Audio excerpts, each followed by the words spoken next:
Bonjour mes chers frères, que la paix de notre Seigneur Jésus soit maintenant sur vous et sur toute votre maison. Amen. Je suis le pasteur Antonio Junior, et écoutez, je suis tellement heureux, frères, parce que Dieu m'a déjà donné ici une parole puissante. Je suis certain que si vous restez jusqu'à la fin, vous serez très édifiés et bénis. Parce que la parole de Dieu, frères, elle est vivante, elle est efficace. Alors, si vous lisez la Bible mais que vous n'êtes pas transformé par elle, si vous acquérez seulement une connaissance, alors cela n'a aucun sens, parce que Dieu ne nous a pas donné sa parole juste pour nous remplir de connaissances. Ce n'est pas ça, frères. Dieu nous a donné sa parole pour que nous puissions le connaître, pour que nous sachions quelle est sa volonté pour nous, pour que nous connaissions le plan de salut pour notre vie à travers Jésus.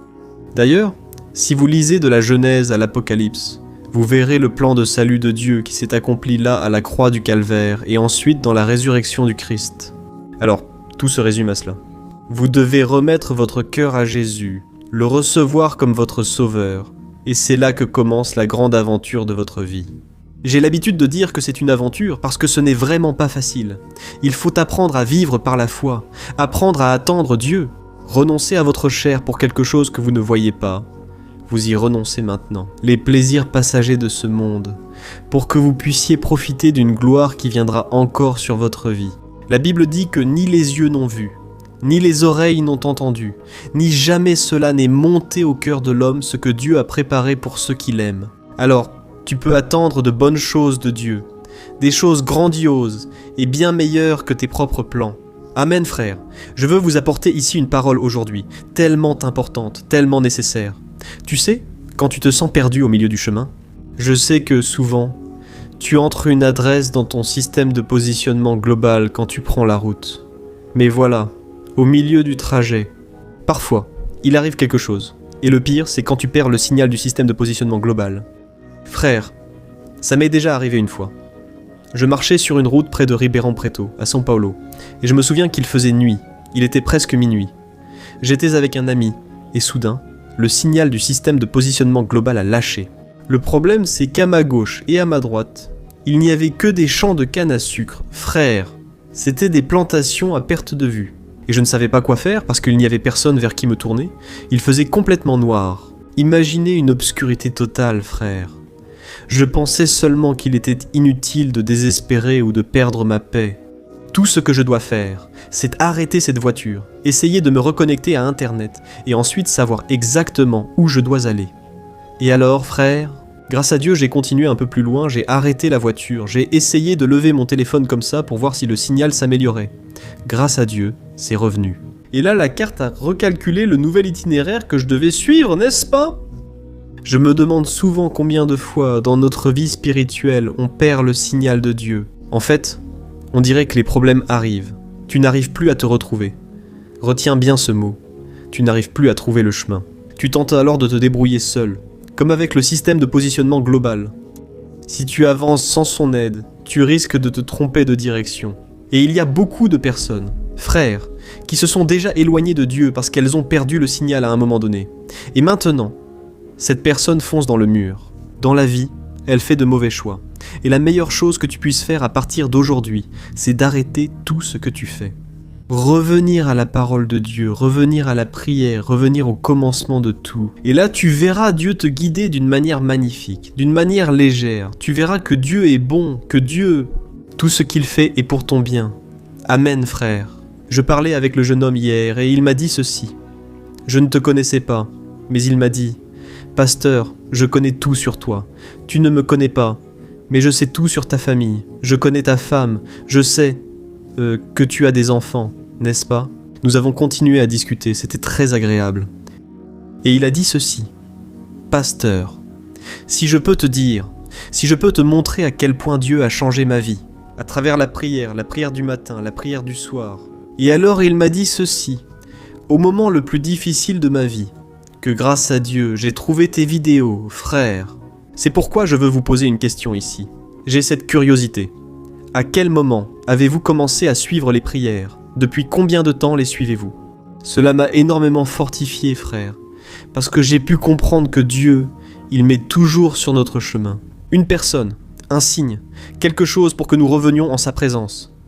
Que ce soit un problème, cela peut être un problème, tu es d'accord? Parfois cette épreuve que tu traverses, c'est ce qui fait que tu es ici avec moi. Hein? Parce que je reconnais que l'être humain, il cherche généralement plus Dieu au moment de la douleur, au moment de la souffrance, n'est-ce pas? Je n'oublierai jamais la nuit où j'ai eu une rencontre avec Dieu, c'est à ce moment-là que j'ai donné ma vie à Jésus. J'étais à une veillée de prière, j'ai déjà raconté cet exemple ici, à plusieurs reprises sur ma chaîne. Mais j'étais à une veillée de prière et je suis arrivé là à cette veillée. Frère, je me sentais comme un poisson hors de l'eau, parce que je n'étais pas évangélique, j'étais spirit, mais j'ai été invité par les sœurs de l'église, les dames de l'église, des femmes de prière. Et quand je suis arrivé à la veillée, frère, je ne comprenais pas pourquoi j'étais là. Vraiment. Je ne savais pas non plus si je voulais vraiment donner ma vie à Jésus, je n'en étais pas sûr, vous savez, j'étais juste en train de découvrir. Je l'avoue, ça me plaisait beaucoup, mais je voulais prendre ma propre décision, sans l'interférence de qui que ce soit. Et là, mon frère, tu sais ce qui s'est passé? Des amis à moi qui étaient à côté de moi m'ont invité à sortir discrètement, parce que la veillée touchait déjà à sa fin. Un repas était prévu là-bas, avec petit pain au fromage et gâteau de maïs. Nous, les mineros, tu sais, on adore ça? Et alors je leur ai dit ceci. Écoutez, moi je n'y vais pas, parce que Dieu va me parler, frère. Quand j'ai dit ça, même moi je n'ai pas cru à ce que j'ai dit, parce que ce n'était pas dans mes habitudes. En fait, je trouvais ça un peu ringard de parler de Dieu de cette façon. À ce moment, eux aussi ont été surpris et m'ont laissé seul, frère, alors que j'étais là. Je ne sais pas comment t'expliquer, mais j'ai commencé à sentir des frissons. Tout mon corps s'est mis à trembler. Et j'ai commencé à réfléchir. Je pense que je suis en train de mourir, parce que je vais mourir sans. Je n'avais pas encore remis ma vie à Jésus, alors Dieu a permis que cela m'arrive. Et c'est là que le jeune homme est venu devant moi. D'ailleurs, il allait prêcher pour tout le monde là-bas. Il allait apporter une parole, et alors il a dit ceci. Écoutez, Dieu m'a montré qu'il y a un jeune ici dont la vie est en désordre. Tu as le cœur rempli de peur pour ton avenir, ta vie est bouleversée, mes frères. Cet homme s'est mis à parler de ma vie et je me suis demandé, qui lui en a parlé? Ça n'a aucun sens. Comment cet homme sait-il tant de choses sur moi, mes frères? En fait, c'était le Saint-Esprit qui lui révélait ma vie. Et à ce moment-là, il a dit, tu dois remettre ta vie à Jésus. Et il a même raconté ce passage où Jésus était dans le bateau avec les disciples. Et une forte tempête est arrivée, tu sais? Et au milieu de la tempête, les disciples ont crié vers Jésus, et Jésus a calmé la tempête, et c'est à ce moment-là qu'il a dit « Jésus va calmer ta tempête ». Aujourd'hui, mes frères, cette nuit-là, j'ai remis mon cœur à Jésus, mon avenir, j'ai remis mes peurs, mes angoisses, et grâce au Seigneur. Regarde, ma vie a été transformée à ce moment-là. Et je prophétise qu'aujourd'hui, à la fin de la vidéo, après la prière, tu seras une autre personne. Amen, Jésus va accomplir une œuvre magnifique aujourd'hui. Je ne veux pas m'attarder et préfère commencer le message. Si tu es nouveau, bienvenue, et je t'invite à t'abonner à ma chaîne. C'est très facile.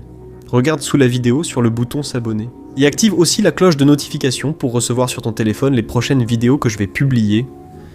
D'accord, alors commençons. Frères, aujourd'hui, je veux vous apporter ici un principe spirituel qui peut complètement changer votre vie. Surtout lorsque vous vous perdido, quando você se sentir sentez fatigué, épuisé. Je sais que beaucoup d'entre vous sont dans cet état. Je vais te montrer que tu dois revenir au point zéro. Retiens bien ce que je te dis, car dans un instant tout cela prendra tout son sens pour toi. Et pour cela, mes frères, nous allons regarder un moment très délicat dans la vie et le ministère de Jésus. Je sais que tu le sais déjà, mais il est très important de se rappeler que Jésus, il a traversé beaucoup de difficultés dans son quotidien. Sa vie n'a pas été facile. Frère, en aucun sens, à aucun moment, et il y a eu une période de son ministère, que frère, les choses ont commencé à devenir vraiment compliquées. La Bible raconte qu'il était à Jérusalem, qui était le centre du pouvoir religieux, et l'ambiance était très tendue ce jour-là. Pourquoi? Jésus venait de faire l'une des déclarations les plus fortes sur qui il était. Il a dit à tout le monde que lui et le Père étaient un, c'est-à-dire lui et Dieu. eram só. Oh, meus irmãos, Cette déclaration pour les chefs religieux, c'était comme le pire des blasphèmes. C'était comme un péché impardonnable. Et à ce moment-là, alors, frères, ces hommes religieux se sont complètement dressés contre Jésus. Ils voulaient l'arrêter et le lapider.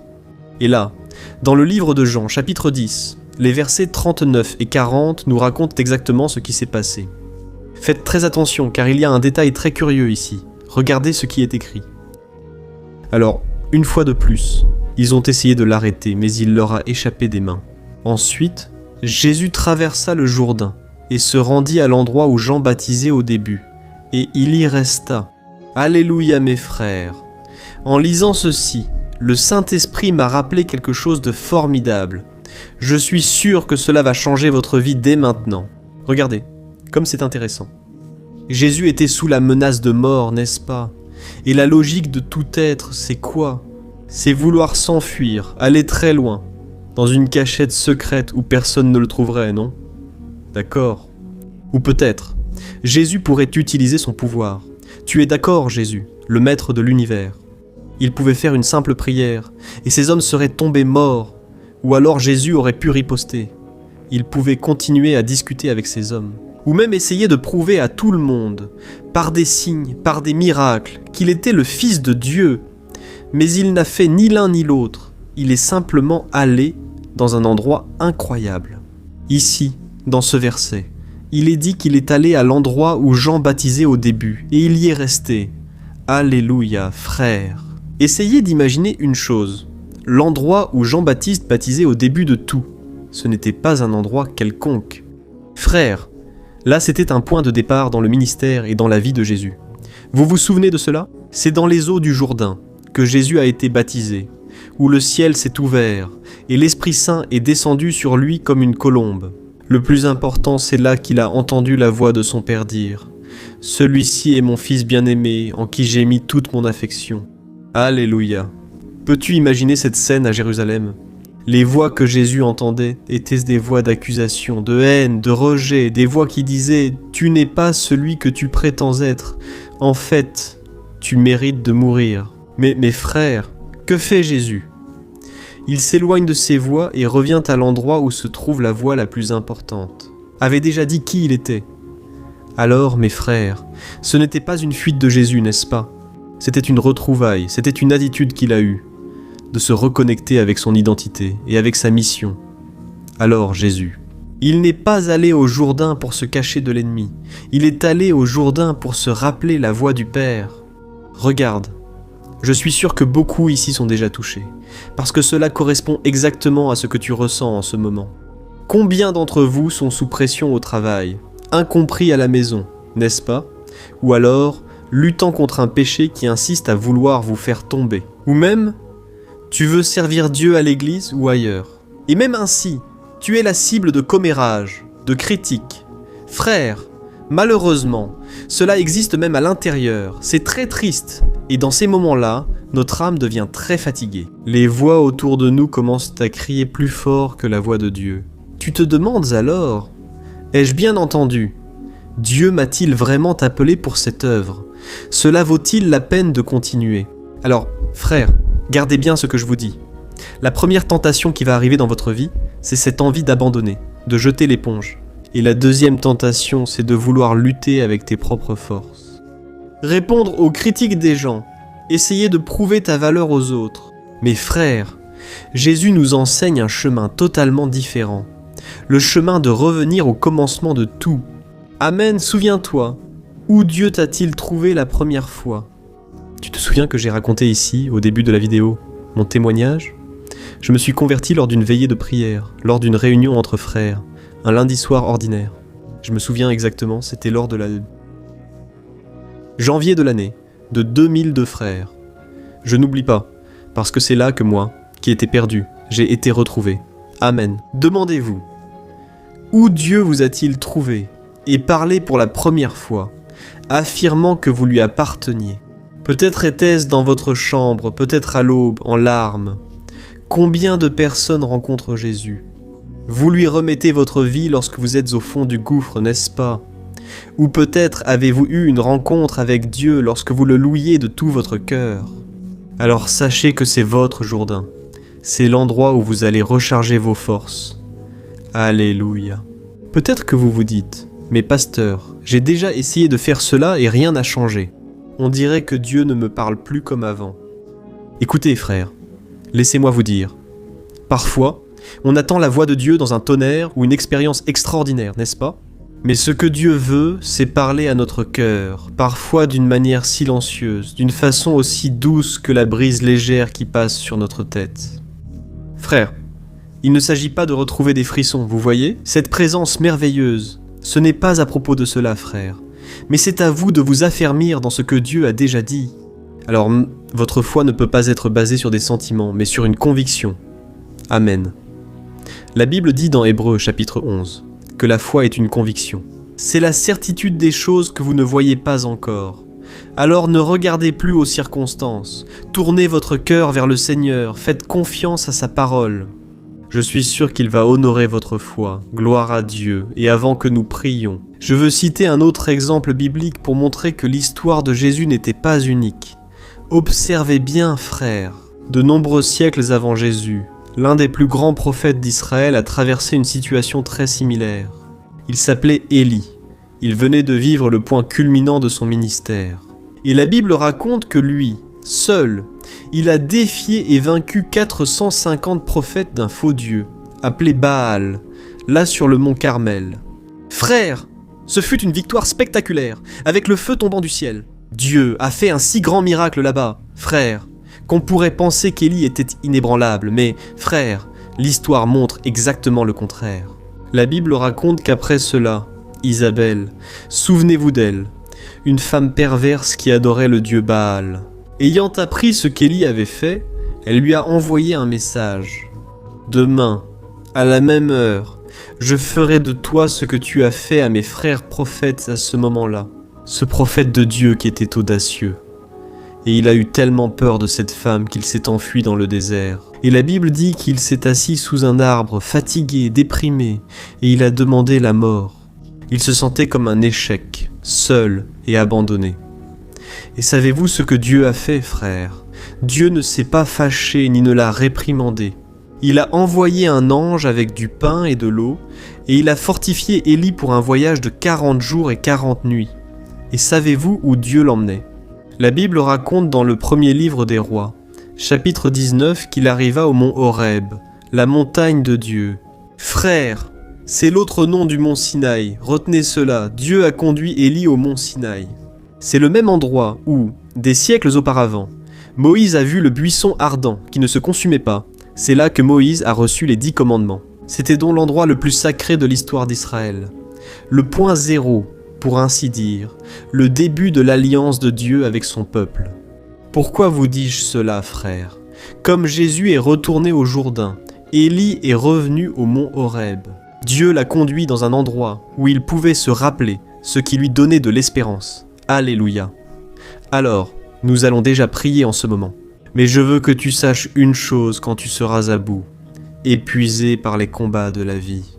La solution n'est pas d'essayer de résoudre les choses à ta manière, selon ta propre compréhension, avec ta sagesse, n'est-ce pas? Tu dois plier les genoux, tu dois chercher le Seigneur, et c'est de là que Dieu restaurera tes forces. Amen, c'est dans le lieu d'adoration, c'est dans le lieu secret, c'est là où Dieu t'a déjà parlé tant de fois. Alors, si tu ressens cet appel aujourd'hui, si tu es fatigué de te battre, si tu vois la défaite, le géant juste devant tes yeux, je veux t'inviter maintenant à chercher le Seigneur de tout ton cœur. Reconnecte-toi à la source. Cherche le Seigneur. Pourquoi? Parce qu'aux yeux du monde, il va sembler que tu es en train de reculer. Mais frère, quand tu reviens vers le Seigneur, cela ne veut pas dire que tu fuis les problèmes. Cela veut dire que tu veux revenir aux origines. Où Dieu t'a-t-il appelé? Ce lieu d'intimité, où la présence de Dieu est constante, vivante, efficace dans ta vie. Alléluia. Alors nous allons prier. Maintenant, je te demande de laisser un commentaire. Laisse 2 commentaires en disant combien Dieu t'a parlé. Cela aide d'autres personnes à vouloir écouter le message aussi. Et à la fin, je te demande de partager avec le plus de monde possible. Écoute, il y a beaucoup de personnes dans le besoin, et le Seigneur va t'utiliser puissamment dans leur vie. Alléluia! Alors ferme les yeux et prions.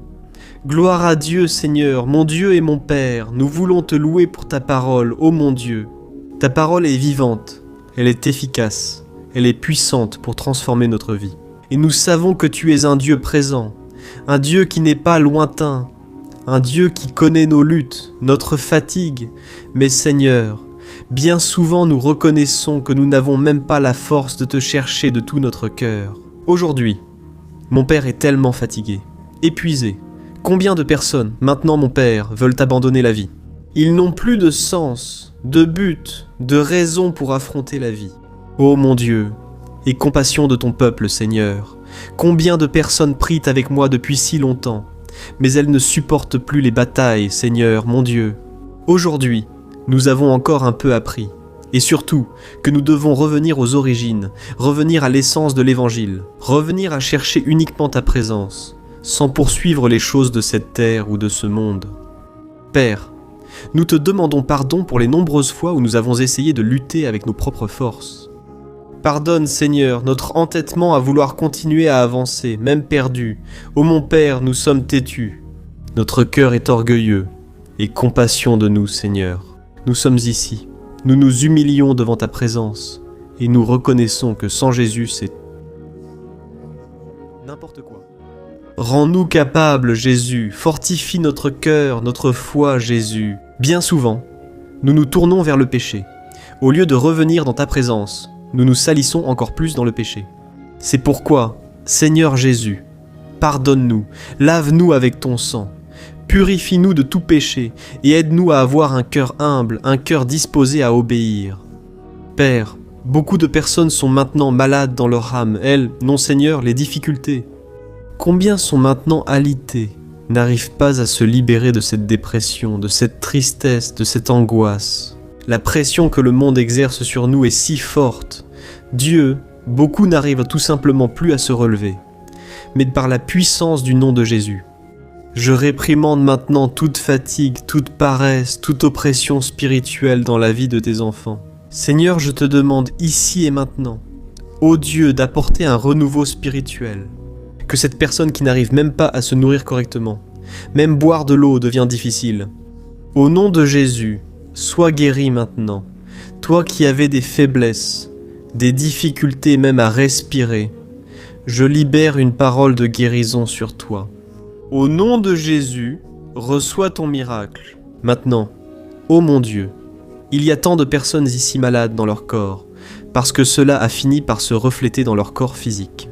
Mais au nom de Jésus, par la puissance du nom de Jésus, je crois que ces personnes sont guéries.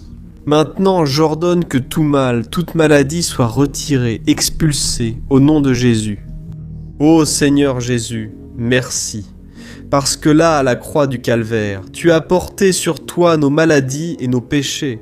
Et en ce moment, mon cher frère et ma sœur, je veux vraiment que tu remettes ta vie à Jésus. Ne remets pas à plus tard, parce que ce monde ne te donne aucune garantie. Qui te dit que tu vivras jusqu'à demain ou dans un instant ? Personne n'a cette certitude, mais seul Jésus peut te garantir une chose. Même si tu meurs, si tu crois en lui, tu vivras éternellement. Gloire à Dieu.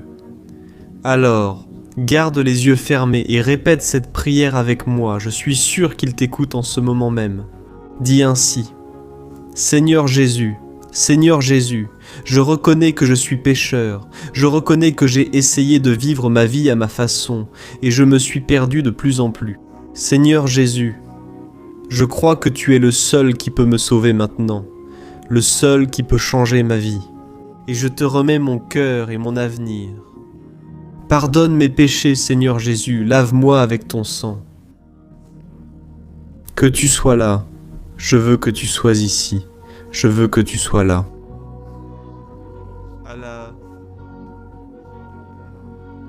Je veux. De tempo demais longe da tua presença. Agora eu entrego a minha vida por completo e eu te peço, fica comigo, me fortalece e transforma a minha vida. Au nom de Jésus, je prie et je te remercie. Amen, gloire à Dieu, ô mes bien-aimés, je suis sûr que Dieu a fait un plus grand miracle dans votre vie, le miracle du salut. La Bible dit que le salut est par la grâce. Ce n'est pas par nos efforts, ni par nos mérites, mais c'est seulement par la foi en Jésus-Christ. Gloire à Dieu. Si vous avez donné votre vie au Seigneur, je vous invite maintenant à trouver une église qui prêche réellement la parole de Dieu, qu'il y ait des personnes qui vont te fortifier dans ta marche, qui vont marcher avec toi, et surtout, n'aie pas honte d'assumer ton engagement envers Jésus. D'accord ? Le Christ lui-même a dit « Celui qui ne me reconnaît pas devant les hommes, je ne le reconnaîtrai pas devant mon Père. Mais si quelqu'un me reconnaît devant les gens, je le reconnaîtrai devant mon Père qui est aux cieux. Gloire à Dieu. » Alors prenez votre décision aujourd'hui, soyez ferme, renoncez à votre passé et commencez à marcher avec Jésus. Je suis sûr qu'il fera de grandes choses dans votre vie.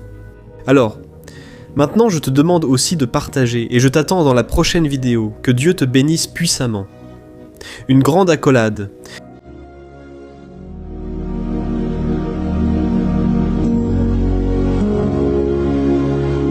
Bonjour mes frères.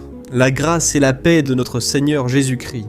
Je suis le pasteur Antonio Junior et aujourd'hui je veux t'inviter à participer à cette prière pour ta vie spirituelle basée sur le psaume 91.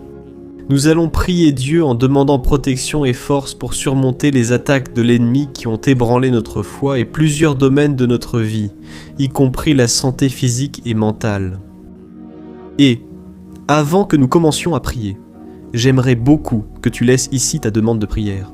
Et souviens-toi de quelqu'un avec qui tu peux partager cette vidéo. La bénédiction de Dieu doit être partagée. Nous ne pouvons pas la garder seulement pour nous. Et je suis sûr que cette prière d'aujourd'hui va marquer ta vie pour toujours.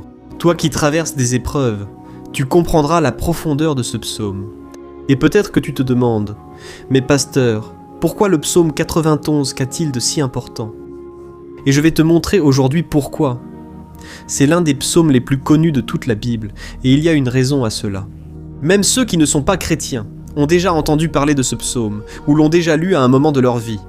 Il est très courant de voir dans les maisons et les entreprises la Bible ouverte à ce psaume 91, comme s'il s'agissait d'un genre d'amulette de protection. Dans certains endroits, la page était même jaunie à force d'être restée ouverte là si longtemps, mais souvent, la personne ne lit même pas la Bible, elle laisse simplement ce psaume exposé.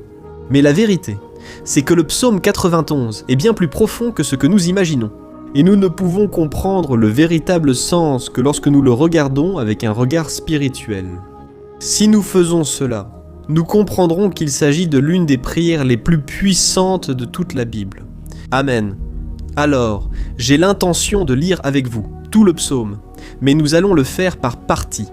D'abord, nous allons lire les versets 1 et 2 et prier en nous basant sur eux. Puis nous continuerons avec les autres versets, pour que vous compreniez mieux ce qui est écrit. Et avec cela, nous allons prier pour des domaines spécifiques de votre vie. D'accord ? Pour commencer, nous allons lire le psaume 91, le verset 1 et le verset 2 qui disent ceci.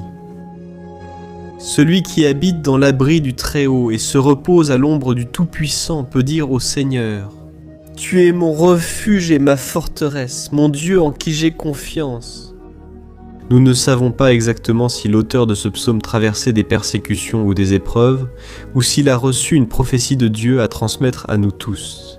Mais, quel que soit le motif, le point central est clair.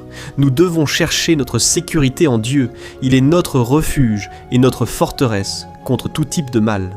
Et si nous cherchons le Seigneur de tout notre cœur et que nous avons confiance en lui, nous ne serons jamais déçus. Aucun ennemi ne sera capable de détruire la forteresse qu'est la présence de Dieu en nous. Amen. Et maintenant que nous avons compris cela, nous allons prier ensemble. Si possible, ferme les yeux et prie avec moi. Seigneur, mon Dieu et mon Père, nous venons en ta présence pour demander ta protection, surtout pour notre vie spirituelle. Dieu, nous avons affronté tant d'épreuves. L'ennemi a parlé à notre cœur, disant que les problèmes sont insupportables et que nous n'allons pas y arriver. Mais maintenant, nous tournons nos yeux vers toi. Nous croyons que tu es celui qui possède la paix que le monde ne peut offrir. Mets cette paix en nous maintenant, car nous en avons besoin, Seigneur Jésus. Sans cela, nous ne supporterons pas les épreuves que nous avons affrontées. Rappelle-nous, ô Père, que le seul endroit où nous pouvons trouver le repos et la vraie paix, c'est sous tes mains. Là se trouve le refuge, la forteresse dont nous avons tant besoin. Et nous croyons qu'à l'ombre du Tout-Puissant, il y a du repos et du rafraîchissement pour notre âme. Apprends-nous, Seigneur, à avoir confiance en toi et à nous reposer dans tes bras. Nous remettons maintenant entre tes mains nos préoccupations, nos peurs et nos angoisses. Ô mon Père, je sais que beaucoup de personnes en ce moment sont dépressives, sont en deuil, angoissées, avec leur corps montrant des signes de fatigue et d'anxiété incontrôlables. C'est pourquoi, aide-nous à comprendre que tu es aux commandes de notre santé, de notre famille, de nos finances, de nos relations et de notre cœur. Nous te remercions pour la foi. Nous croyons que le Seigneur nous accorde maintenant la protection et la délivrance chaque jour. Ta parole dit dans le psaume 34, 19 que nombreuses sont les afflictions du juste, mais le Seigneur le délivre de toutes. C'est pourquoi, mon Dieu, nous te remercions, car nous croyons que le Seigneur nous délivre encore. Même quand tout semble impossible, même quand la montagne paraît énorme devant nous, nous croyons quand même. Le Seigneur est celui qui enlève les montagnes lorsque nous mettons notre foi en toi et que nous prophétisons la victoire. C'est pourquoi nous te remercions déjà pour les victoires qui arrivent. Le Seigneur fait déjà de grandes choses et en fera encore dans nos vies. C'est au nom de Jésus que nous prions. Amen. Gloire à Dieu. Oh mon cher frère, ce n'est que le début. Reste ici avec moi, car nous allons continuer dans ce psaume 91. C'est un psaume très précieux, profondément spirituel. Alors, regarde jusqu'à la fin, car ensemble, nous allons unir notre foi et, à la fin, le Seigneur agira puissamment en notre faveur. Peu importe ton problème, peu importe la taille de ton géant, cela peut être une maladie, un problème financier ou émotionnel. Dieu peut apporter la solution à tout dans ta vie. Et je dis cela par expérience personnelle. Si je te transmets ce message aujourd'hui, c'est que le Seigneur a un jour regardé ma vie avec miséricorde. J'étais perdu, je me sentais dans une obscurité totale, mais Jésus a allumé sa lumière dans ma vie. Et aujourd'hui, je peux te dire qu'il n'y a rien qui puisse te séparer de l'amour de Dieu, qui est en Christ Jésus. Amen. Alors déclare ceci. Je puis tout par celui qui me fortifie. Et maintenant je veux lire avec toi les versets 3 et 4 du psaume 91. Il est écrit ainsi. Il te délivrera du piège de l'oiseleur et de la peste mortelle. Il te couvrira de ses plumes et sous ses ailes tu trouveras un refuge. Sa fidélité sera ton bouclier protecteur. Alléluia, frère. Un piège est un dispositif préparé pour capturer et tuer. Et à cette époque, les chasseurs utilisaient des pièges pour attraper des oiseaux ou des animaux. Et le psalmiste connaissait très bien cela et l'a utilisé comme comparaison. Il voulait dire que chaque jour, le diable place aussi des pièges sur notre chemin pour nous tenter, pour nous détruire spirituellement, pour nous éloigner du Seigneur, pour nuire à notre vie dans les moindres détails. Amen. Mais si nous courons sous les ailes du Seigneur, il nous protégera. C'est la promesse de Dieu pour toi. Il va te protéger du poison mortel de Satan, tout comme un aigle protège ses petits. Amen. Alors, prions encore une fois. Garde les yeux fermés et écoute cette prière de tout ton cœur. Seigneur mon Dieu et mon Père, nous restons en ta présence parce que nous croyons que notre vie spirituelle ne sera plus jamais la même. Et encore une fois, nous te demandons de ne pas permettre que les problèmes et les difficultés du quotidien nous fassent perdre notre objectif, qui est Jésus-Christ. Délivre-nous, Seigneur, des pièges que Satan a préparés pour nous vaincre. Donne-nous la sagesse pour identifier ces pièges avant qu'il ne soit trop tard. Amen, Seigneur. Délivre-nous de l'heure de la tentation.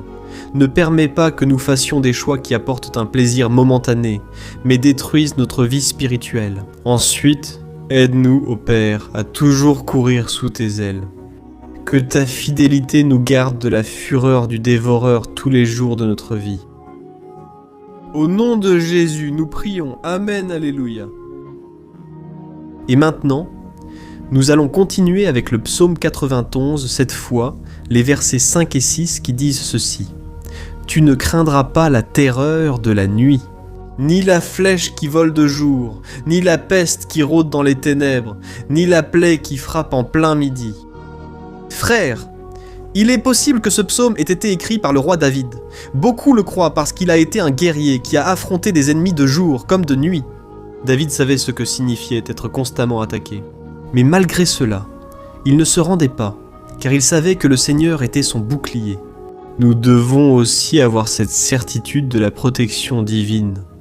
Nous devons comprendre que la destruction, la tragédie, tout cela peut arriver à ceux qui rejettent le Christ. Mais ceux qui font confiance au Seigneur seront épargnés. C'est la promesse de Dieu dans les versets 5 et 6. Alors, prions encore une fois. Je suis sûr que la présence du Seigneur est déjà en train d'apaiser ton cœur, qu'il te prépare déjà à ce qui va arriver, à ce que le Seigneur a pour ta vie. Alors, prions. Seigneur, mon Dieu et mon Père, nous te demandons maintenant de nous protéger des flèches lancées par Satan contre nous et contre nos familles. Oh mon Père, les attaques ont été si intenses que bien souvent, nous pensons que nous n'allons pas tenir. On dirait que nous sortons d'un problème pour entrer dans un autre encore plus grand. Aie pitié, ô Dieu, de ceux qui pleurent devant toi. Va à la rencontre de ce jeune qui est en dépression. Va à la rencontre de cette personne qui est hospitalisée. De cette mère désespérée, de ce père de famille qui ne sait pas comment il va subvenir aux besoins de sa maison. Oh mon Père, ravive la foi de ces personnes. Donne-leur la persévérance, la même que David a eue face aux batailles, face aux géants.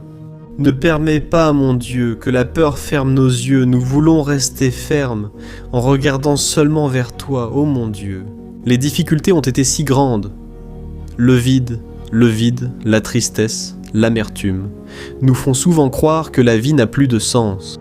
Mais Seigneur, je te demande ici et maintenant, bénis chaque personne qui écoute cette prière et enlève d'eux, mon Père, toute pensée de mort, toute pensée négative, car rien de tout cela ne vient de Dieu, un Dieu d'amour qui n'a que de bonnes pensées. À notre sujet, au nom de Jésus, c'est ainsi que nous prions. Amen. Gloire à Dieu, frères. Nous allons poursuivre avec ce beau et béni psaume.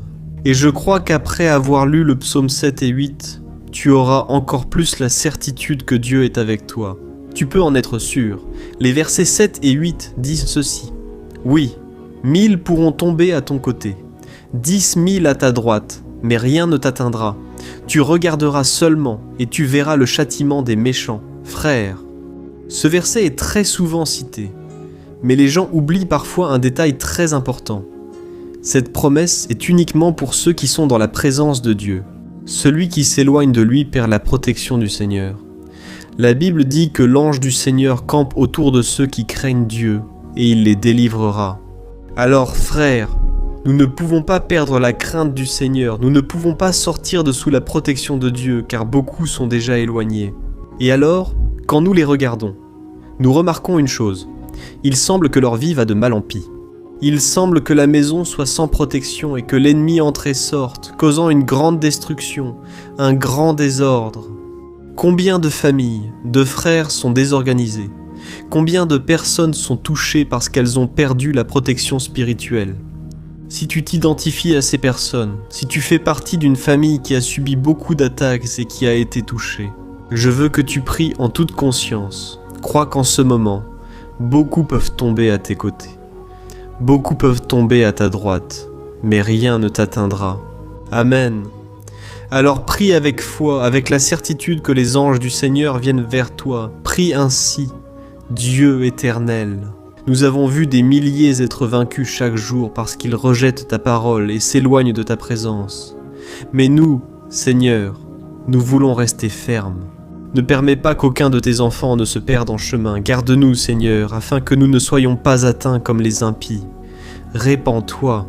Une onction sur tous ceux qui participent à cette prière. Envoie tes anges, Seigneur, même sur ceux qui ne vont pas à l'église, ceux qui sont éloignés, mais qui maintenant crient vers toi. Fais le miracle dans leur vie, mon Père, et qu'ils puissent revenir ici, et laisser dans les commentaires la grande délivrance que le Seigneur leur accorde, qu'ils puissent témoigner de ce que le Seigneur fait aujourd'hui. Et je crois que cette onction est en train de briser tout le joug, toute l'oppression, toute la tristesse, toute la fatigue. C'est au nom de Jésus que nous prions. Amen. Gloire à Dieu, frères.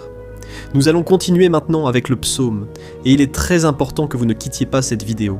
Je crois que maintenant, dans les versets 9 et 10, vous allez ressentir une paix surnaturelle, si vous vous abandonnez vraiment au Seigneur Jésus. Si vous placez votre foi en lui, je crois que votre cœur ne sera plus jamais le même. Alors, faites attention à ce que disent les versets 9 et 10, il est écrit ainsi. « Si vous faites du Très-Haut votre refuge, aucun mal ne vous atteindra, aucun malheur n'approchera de votre tente. » Amen, frères.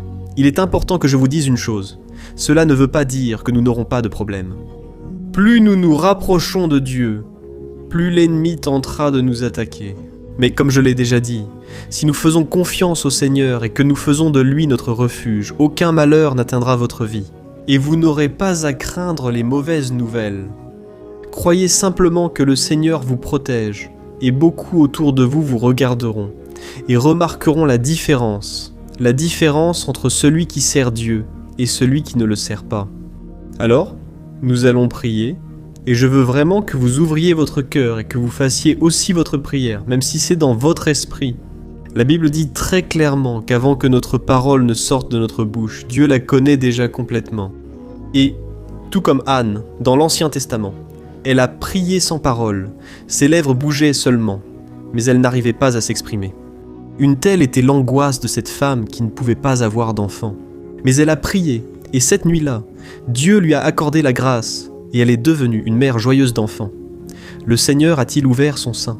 Et je crois que, de la même manière, tout ce qui ne porte pas de fruits, tout ce qui n'avance pas. Aujourd'hui, ce cycle se termine ici.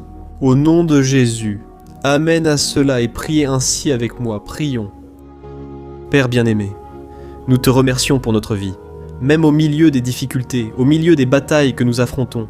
Et nous voulons te demander maintenant, ô Père, continue d'être notre refuge, notre salut, que le sang de Jésus-Christ, versé sur la croix, nous purifie de tout péché.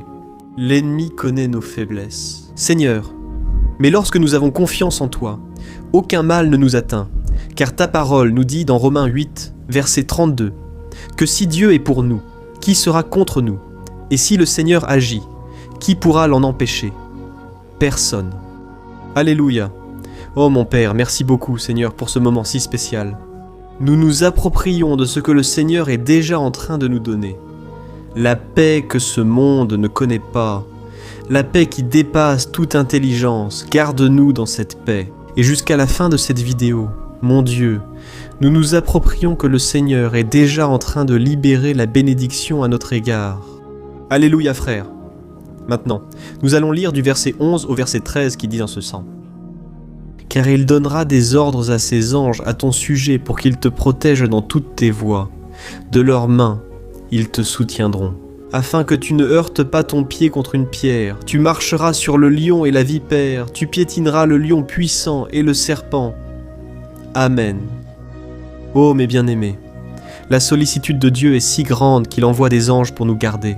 La Bible dit dans Luc chapitre 22 que lorsque Jésus était à Gethsémani, il était là, souffrant de l'angoisse. La bataille de la chair contre l'esprit fut le moment le plus difficile de sa vie.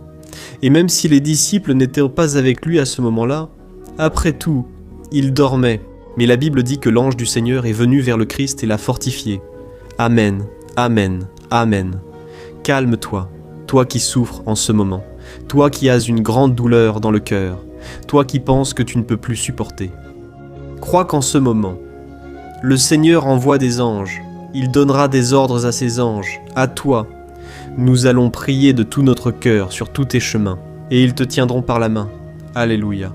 Et alors tu écraseras la tête du serpent, tu vaincras tout le mal qui s'est levé contre toi et contre ton âme. Nous allons prier maintenant. Nous sommes déjà en train de terminer le psaume, mais s'il te plaît, ne pars pas pour que la bénédiction du Seigneur repose sur toi à tout moment. Prie donc avec moi, Seigneur, mon Dieu et mon Père. Les batailles spirituelles ont été si difficiles qu'il y a des moments où nous pensons que nous n'allons pas tenir. C'est pourquoi nous crions « Ô Dieu, envoie tes anges ». Maintenant, donne-leur des ordres, Père, pour nous protéger dans toutes nos voies, pour nous garder, nous guider et nous fortifier. Ô mon Père, seuls nous n'y arrivons pas, mais avec tes anges à nos côtés, nous pouvons écraser la tête de l'ennemi et avancer fermement vers l'éternité. Ta parole dit que le Seigneur envoie tes anges pour protéger ceux qui vont hériter du salut. Et nous nous approprions cette promesse. Même si nous ne pouvons pas voir ce qui se passe dans le monde spirituel, nous croyons que le Seigneur nous protège et nous accorde des délivrances. Maintenant, pour cela je te demande, mon Père, bénis chaque personne qui participe à cette prière, protège-les de toute chute, tromperie et des mensonges de Satan. C'est au nom de Jésus que nous prions. Amen, gloire à Dieu. Et maintenant, frères, nous arrivons au dernier verset du psaume 91. Nous allons lire les versets 14 à 16 qui disent ceci. « Parce qu'il m'aime, je le délivrerai, je le protégerai, car il connaît mon nom. Il m'invoquera et je lui répondrai. Et dans l'adversité, je serai avec lui. Je le délivrerai et je le comblerai d'honneur. Je lui donnerai une longue vie et je lui montrerai mon salut. Amen. Gloire à Dieu, frères. » Jésus a dit que quiconque vient à lui, il ne le rejettera jamais. Alors, rien ni personne ne peut te retirer des mains du Seigneur. Il t'aime vraiment. Il a déjà montré et prouvé son amour pour toi. Quand le Christ est allé jusqu'au bout, quand le Christ a souffert pour tes péchés, quand il a versé son sang pur et sans tache parce qu'il n'avait pas de péché, mais il a fait cela par amour pour toi, et c'est lui-même qui te protège maintenant. Je vais te sauver, je vais te protéger, je vais te donner une réponse et dans l'adversité, je serai avec toi pour te délivrer. Alléluia. Crois en cette belle promesse du Seigneur et fais cette dernière prière avec moi. Seigneur mon Dieu et Père, merci de nous avoir soutenus jusqu'ici. Merci mon Dieu, parce que tu es bon, tu es miséricordieux et tu ne nous traites pas selon nos péchés. Sinon, aucun de nous ne survivrait, nous serions tous condamnés. Mais Jésus, nous plaçons notre foi en toi en ce moment. Nous croyons que tu es notre Seigneur et Sauveur, le seul qui peut nous donner la vie éternelle. Puisque tu es ressuscité et à la droite du Seigneur Christ, nous faisons confiance à ta grâce et à ta miséricorde, même sans le mériter. Et je te demande ici et maintenant, Père, que chacune de ces personnes puisse être un témoin vivant, afin que d'autres puissent aussi te connaître. Fais en sorte que cette vidéo, mon Père, atteigne des foules, des milliers et des milliers de personnes. Oh Père qui sont angoissés, sans espoir, sans Dieu dans ce monde. Nous voulons chaque jour, mon Père, nous approcher de toi à travers Jésus-Christ, l'auteur et le consommateur de notre foi. C'est en ton nom, Jésus, que nous prions et te remercions. Amen, gloire à Dieu. Oh mes chers, si vous êtes arrivés ici, je vous remercie de vous être consacrés à chercher davantage le Seigneur. La Bible dit que tous ceux qui le cherchent de tout leur cœur le trouveront, et il fera sa demeure et accomplira des merveilles dans votre vie. Amen. N'hésitez pas à partager maintenant. Je suis sûr que le Seigneur sera actif dans la vie de nombreuses personnes qui n'ont peut-être pas l'habitude de prier. Mais cette vidéo peut être la porte d'entrée pour que le Seigneur Jésus achève son œuvre dans leur vie. Amen, que Dieu te bénisse. Je t'attends dans la prochaine vidéo, une grande accolade. Et alors, il marchera sur ton âme. Le Seigneur Jésus-Christ, la parole du Seigneur Jésus-Christ, la parole du Seigneur Jésus-Christ, la parole du Seigneur Jésus-Christ. Au revoir. Si tu traverses des problèmes dans ton mariage, dans le domaine des finances ou dans n'importe quel domaine, aujourd'hui je vais faire une prière puissante pour toi. Je veux intercéder pour ta cause en demandant au Seigneur de restaurer ton mariage, ta santé physique et spirituelle, et que le Seigneur te donne de la force pour que tu te relèves et recommences ta marche avec la certitude que ton secours est en toi. Amen. Et dans la vie, le psaume 121 est l'un des plus beaux psaumes écrits par le roi David. Et il exprime toute sa confiance et sa sécurité en Dieu. Je suis sûr que ce message va beaucoup te fortifier, parce que nous allons lire tout le psaume 121. Et ensuite, je vais t'expliquer chaque verset pas à pas. Allons donc chercher le Seigneur en prière, d'accord ? Alors je vais commencer par te lire le psaume 121. Et ensuite, nous allons commencer à expliquer chaque verset de ce psaume. Ça commence ainsi. « Oh, je lève mes yeux vers les montagnes, et je me demande d'où me viendra le secours. Mon secours vient de celui qui a fait les cieux et la terre. Il ne permettra pas que tu trébuches. Ton protecteur restera vigilant. Oui, le protecteur d'Israël ne dormira pas. Il est toujours vigilant. Le Seigneur est ton protecteur, comme une ombre qui te protège. il est à ta droite. Le jour, le soleil ne te frappera pas, ni la lune, ni la nuit. Le Seigneur te protégera de tout mal. Il protégera ta vie. Le Seigneur protégera tes allées et venues, dès maintenant et pour toujours. Amen, gloire à Dieu, frères. Quel psaume merveilleux, n'est-ce pas? Ici, au verset 1 et au verset 2, il est dit ainsi. Oh, je lève mes yeux vers les montagnes et je demande d'où me viendra le secours. Mon secours vient du Seigneur qui a fait les cieux et la terre. Gloire à Dieu, frères. David a écrit ce psaume juste après avoir appris que le prophète Samuel était mort. Je ne sais pas si tu le savais, mais Samuel était le dernier grand ami du roi David qui était encore en vie. Et dans cette prière, David se tourne alors vers le Seigneur comme le seul secours qui lui reste. C'est pourquoi le psaume 121, il peut aussi être utilisé par nous pour renouveler notre foi et demander la protection de Dieu, demander son aide, surtout quand on se sent seul sur le chemin. Je ne sais pas si tu t'es senti seul dernièrement, mais je crois que ce psaume va parler à beaucoup d'entre vous. Et si nous faisons attention à la première partie de ce passage, nous allons remarquer que David était affligé, parce qu'il venait de perdre une personne qui, en plus d'être très chère pour lui, était très importante. Pour le royaume d'Israël, nous savons, royaume, qu'à cette époque, bien que le Seigneur soit le vrai Dieu d'Israël, il y avait beaucoup d'idolâtrie, beaucoup de paganisme parmi ce peuple. Les adorateurs de Baal et d'autres faux dieux montaient toujours sur les montagnes pour adorer et faire des sacrifices à leurs dieux. Et, pour cette raison, David a levé les yeux vers ces montagnes, et il se demande quelle entité pourrait venir à son secours. Et, immédiatement, David confirme. Mon secours vient du Seigneur, qui a fait les cieux et la terre. Autrement dit, David était en train de décréter. Je ne vais pas me vendre, je ne vais pas négocier mes valeurs, ma croyance, ma foi dans le vrai Dieu. Je vais continuer à servir mon Dieu dans les bons moments comme dans les moments difficiles. Et David n'a pas seulement fait cette déclaration en paroles, mais il croyait vraiment que Dieu viendrait à son secours, que Dieu était aux commandes, que Dieu ne l'abandonnerait pas dans ce moment si difficile. De même, mon cher frère et ma chère sœur, nous pouvons regarder vers les montagnes de notre vie, ces problèmes qui semblent infranchissables, insurmontables, et nous pouvons faire cette déclaration de foi au moment de la douleur, au moment de la souffrance et du désespoir. Nous pouvons compter sur l'aide du Seigneur, car il est le Dieu au-dessus de tous les autres. Il est le vrai Dieu. Il est le seul capable d'apporter la paix et la restauration dont nous avons tant besoin. Amen.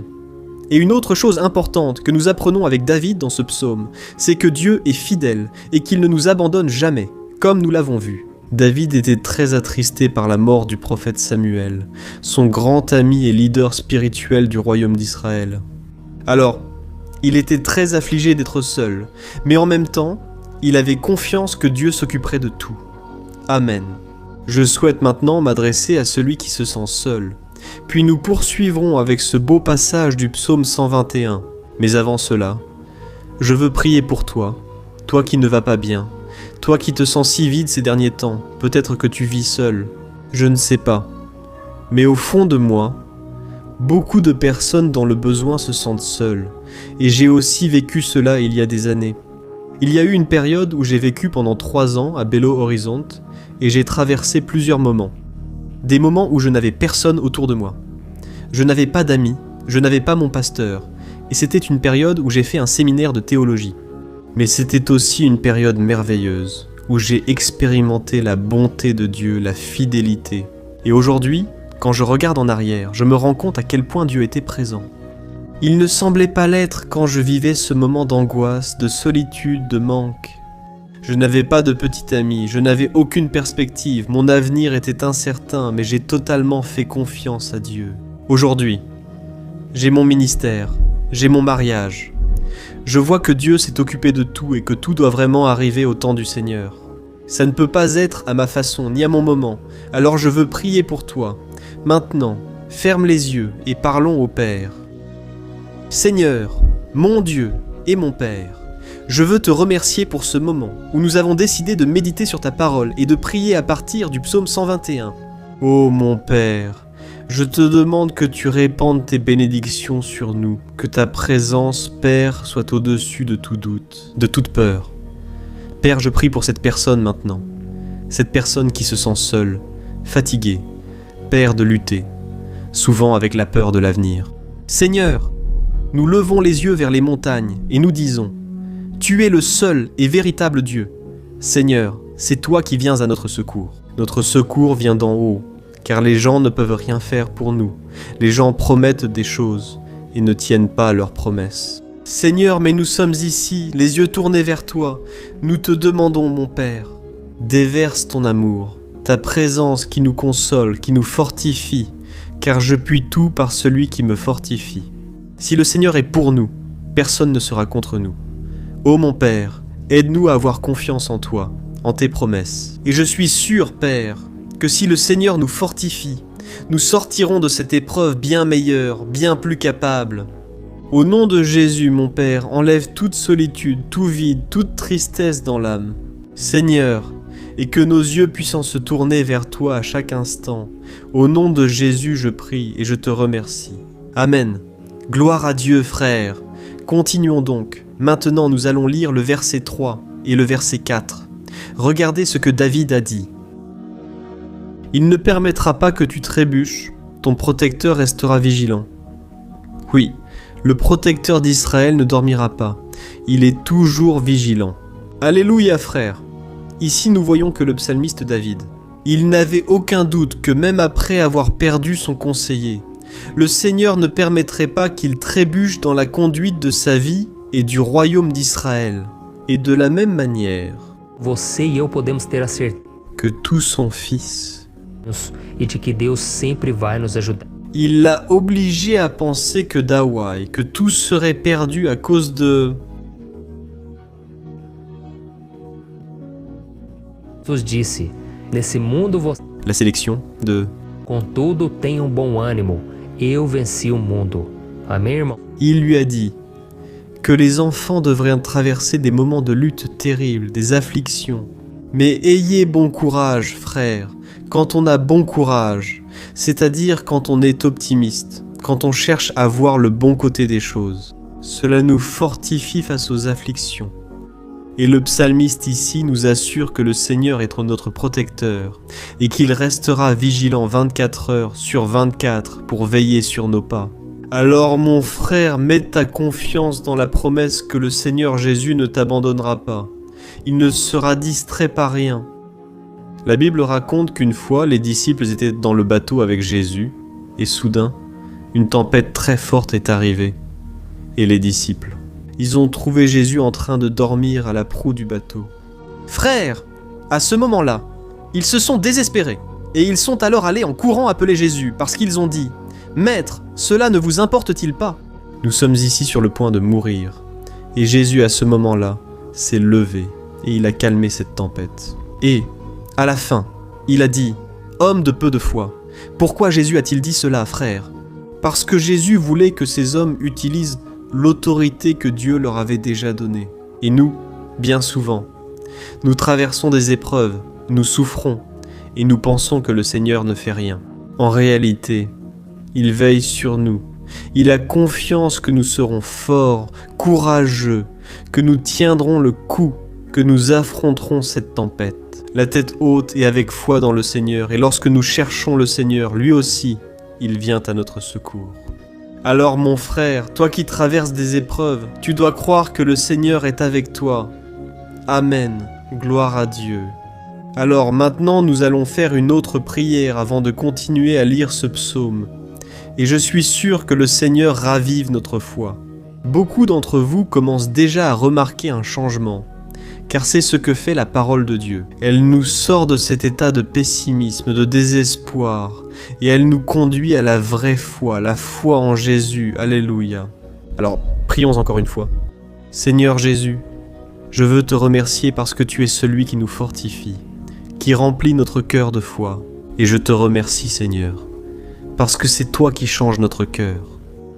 Combien de fois, mon Père, j'étais désespéré, angoissé, mais je suis allé dans ta présence et tu m'as fortifié. Tu as renouvelé mes espoirs. C'est pourquoi je te demande maintenant, Seigneur, Renouvelle la foi de ce frère et de cette sœur. Ne les laisse pas être submergés par les problèmes, par les blessures, par les luttes, Père, du quotidien. Ne laisse pas l'ennemi les aveugler à travers les préoccupations, l'anxiété. Qu'ils aient confiance. Le Seigneur apaise la tempête, calme la mer. Seigneur, au nom de Jésus, je viens intercéder pour ces personnes, maintenant, qui n'arrivent pas encore à prier. Jésus, pose ta main sur ces vies. Seigneur, pose ta main. Jésus de puissance, et apaise cette tempête. Maintenant, je déclare, au nom du Seigneur Jésus, Amen, gloire à Dieu. Frères, vous suivez avec moi là. Et n'oubliez pas, après qu'on ait terminé cette prière, je veux vous demander de tout cœur de partager. Souvenez-vous d'au moins 1, 2, 3 personnes à qui vous pouvez partager sur Facebook, sur WhatsApp. Je suis sûr que le Seigneur va aussi t'utiliser. Amen. Et maintenant, nous allons lire le verset 5 et le verset 6. Regardez ce que le psalmiste David a dit. Le Seigneur est ton protecteur, comme une ombre qui te protège. Il est à ta droite. Le jour, le soleil ne te frappera pas, ni la lune pendant la nuit. Amen. Crois-tu vraiment que le Seigneur est ton protecteur, ton ombre qui te protège à ta droite ? Alors mon frère, sache que, dans les moments les plus difficiles de ta marche, le diable, oui, il va essayer, il va chuchoter à ton oreille pour que tu aies confiance en toi-même, pour que tu suives ton cœur, et il va utiliser ta fragilité aussi. Parce que dans les moments de douleur, de souffrance, on devient vraiment affaibli, on baisse la garde, on devient plus sensible. Très souvent, l'ennemi va essayer d'utiliser des personnes pour nous décourager. Très souvent, on va se sentir abattu, en pensant que c'est notre fin, que c'est notre défaite. Mais c'est un mensonge. Parce que, tout comme Dieu a promis à David qu'il serait son protecteur, il est aussi avec toi, mon frère, parce que Dieu ne te traite pas selon tes péchés. Très souvent, on pense que Dieu n'est pas avec nous, parce qu'on a beaucoup de faiblesses, qu'on fait beaucoup d'erreurs. Mais la Bible dit, dans le psaume 103, que le Seigneur ne nous traite pas selon nos péchés. Il sait que nous sommes poussière, il sait que nous sommes fragiles, mais il a de la compassion pour nous, tout comme un père a de la compassion pour ses enfants. Alors, crois-le, le Seigneur est dans ton histoire, car tout est par la grâce, frère, personne ne mérite rien. Le salut est par la grâce, la faveur de Dieu est par la grâce. La bonté, l'amour, la fidélité, tout cela est quelque chose que nous ne méritons pas. Mais c'est quelque chose qui a été acquis pour nous là-bas à la croix du Calvaire, lorsque Jésus a donné sa vie pour mourir pour les pécheurs. Alors, si tu t'es repenti de tes péchés, que tu marches avec Jésus et que tu crois en lui comme ton sauveur, alors la protection de Dieu est sur toi. Amen. Jésus a dit que nous connaîtrions des tribulations, et David n'a pas fait exception. Mais si nous faisons confiance à Dieu, nous avons une certitude, une paix que ce monde ne connaît pas, une certitude que tout ira bien, que le Seigneur nous protège. Il est à notre ombre, à notre droite, et il a dit ici que le soleil du matin ne te brûlera pas. Et même pas. Il n'y a rien qui puisse nous arriver, qui puisse nous nuire. Tout se transformera seulement en bénédiction, en notre faveur. La Bible dit que le Seigneur fait en sorte que toute chose concourt à notre bien. Alors, mon frère, aie confiance, tout va coopérer pour ton bien. Amen. Et faisons encore une prière avant de continuer. Et maintenant, je veux prier pour toi, qui te sens affaibli, et qui a besoin de ressentir cette protection de Dieu à tes côtés à tout moment. Prions, Seigneur, mon Dieu, mon Père, je veux me placer devant toi. La vie de ce frère et de cette sœur qui se sentent faibles, affaiblis, qui n'ont même pas la force de prier. Père, ô Dieu, sois à ses côtés à tout moment. Père, protège cette personne, cache-la de l'ennemi, Seigneur, que l'ennemi ne la trouve pas, ni sa maison, ni sa famille. Au nom de Jésus, Père, protège-nous, Père, sois avec nous à tout moment. Et lorsque le soleil viendra sur nos têtes, Père, qu'il ne nous brûle pas. Père, que le Seigneur puisse nous garder des épreuves et que rien ne soit endommagé, rien ne soit perdu. Au nom de Jésus. Seigneur, apporte cette confiance que David avait, la confiance en ta protection, en tes soins. Nous avons besoin de tes miséricordes, Seigneur, et nous avons besoin que tu nous portes dans tes bras, car souvent c'est difficile. Père, comme c'est Difícil, Senhor, nós suportarmos as lutas. Em nome de Jesus, Pai. Avancer, est-ce que tu... Dia. Amém. Nous sommes revenus en admettant que tu écris, bandit. Alors ne laisse pas finir ton jouet, hein? Les bouchers opèrent des révolutions du... O versículo 7, em que Davi disse assim, ó. Le Seigneur te protégera de tout mal, il protégera ta vie. As-tu déjà remarqué que, à plusieurs reprises, ici dans le psaume 121, nous lisons le mot « protecteur » en parlant de Dieu? Pourquoi ce mot revient-il si souvent? C'est parce que David se le réaffirmait à lui-même. Et il voulait que cette vérité soit aussi gravée dans notre esprit. Il voulait que nous sachions qu'il n'y a personne d'autre capable de nous garder, de nous protéger. Alors, si tu fais partie de ces personnes qui cherchent la protection dans la religion, dans les crucifix, les chapelets, les amulettes, les images, les saints, les pasteurs, l'huile consacrée, tant de choses, n'est-ce pas, hein? Bougies, gourous spirituels, ou toute autre chose qui n'est pas Dieu lui-même. Alors, mon frère, tu dois revoir tes croyances, parce que seuls seront sauvés ceux qui remettront véritablement leur vie à Jésus et placeront leur confiance en lui. Amen. J'ai cité ici plusieurs choses dans lesquelles les gens placent leur confiance, mais nous devons comprendre que rien ne peut nous donner la véritable protection. Parce que la Bible dit que si le Seigneur ne protège pas notre maison, les gardes, les sentinelles veilleront en vain. La Bible dit que c'est le Seigneur qui nous garde et nous protège de tout mal. Alors, mes frères, sachez-le, même si vous êtes atteints, même si vous traversez des épreuves, c'est Dieu qui garde votre vie. Le diable peut prendre, les gens ne peuvent pas prendre. C'est Dieu qui te protège, et il connaît le moment exact où chaque chose doit arriver dans ta vie. Ça ne sert à rien d'essayer de te défendre toi-même. Laisse Dieu te défendre, qu'il défende ta cause. Amen. Comme nous l'avons lu dans ce verset 7, le Seigneur te protégera de tout mal. Le Seigneur protégera ta vie. Gloire à Dieu. Alors, avant que nous passions au dernier verset, je veux faire une prière pour toi maintenant, en demandant au Seigneur de protéger ta vie. Je crois que beaucoup d'entre vous sont menacés par des problèmes, par des épreuves, par des personnes qui bien souvent ne nous veulent pas du bien. Mais cela n'a pas d'importance, car nous allons invoquer la protection de Dieu maintenant. Gloire à Dieu. Seigneur, mon Dieu et mon Père, en ce moment, je veux te remercier et je veux te demander, Père, ta protection. Dieu, protège notre maison maintenant. Protège, Seigneur, de toutes les personnes mal intentionnées, des personnes qui n'ont pas de bonté, qui sont jalouses, qui parlent en mal. Seigneur, délivre-nous, Seigneur, des envieux, des profiteurs, des personnes qui ne veulent pas notre bien. Garde notre maison avec tes anges, Seigneur, que le sang de Jésus nous protège de tout mal et de toute accusation du diable. Seigneur, je crois que tu as préparé de grandes choses pour nous, et nous n'allons plus reculer, Seigneur. Nous allons continuer d'avancer. Et même si nous sommes très bénis, Père, nous n'oublierons pas ta bonté et ta fidélité. Aide-nous, Seigneur, à être fidèles, afin que nous soyons toujours sous ta protection. Au nom de Jésus, je prie et je te remercie. Amen, gloire à Dieu. Et maintenant, frères, lisons le verset 8, dans lequel le psalmiste David a dit ceci.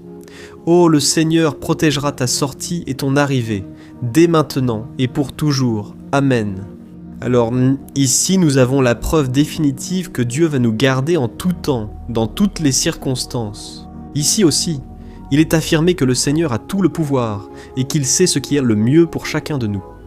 Et cela ne veut pas dire, frère, qu'un chrétien ne va pas passer par des situations difficiles, comme une maladie, peut-être un accident, une crise dans le mariage, un problème financier ou même la mort d'un être cher, comme cela est arrivé au roi David lui-même. Est-ce que tous ces problèmes signifient que Dieu a perdu le contrôle de la situation? Pas du tout. Dieu permet que ces choses arrivent pour que nous nous rapprochions de lui, pour que nous soyons façonnés à l'image et à la ressemblance de Jésus. Et l'apôtre Paul a écrit dans Romains, chapitre 8, versets 38 et 39. Je veux te les lire. Ensuite, nous ferons une prière de remerciement. Je remercie déjà ceux qui sont restés avec moi jusqu'ici. Il a dit ceci, « Écoutez, je suis convaincu que ni la mort, ni la vie, ni les anges, ni les démons, ni le présent, ni l'avenir, ni aucune puissance, ni la hauteur, ni la profondeur, ni aucune autre chose dans la création ne pourra nous séparer de l'amour de Dieu, qui est en Christ Jésus, notre Seigneur. Amen. Gloire à Dieu. Quel merveilleux message, n'est-ce pas? Frères, Dieu est bon, Dieu est juste, Dieu est fidèle tout le temps. Et rien ne peut nous séparer de son amour, qui a été révélé là à la croix et avec la résurrection de son Fils Jésus.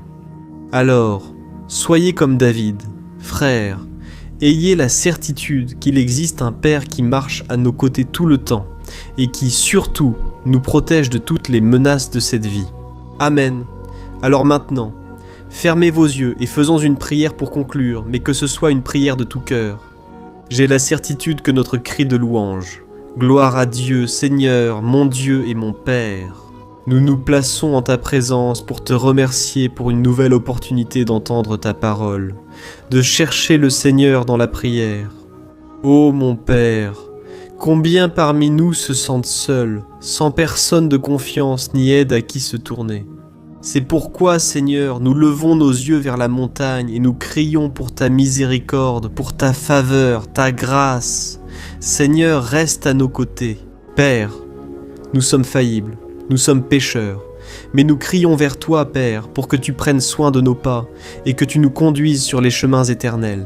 Nous te demandons aussi la force, Seigneur, pour vaincre les afflictions qui surgissent dans notre vie.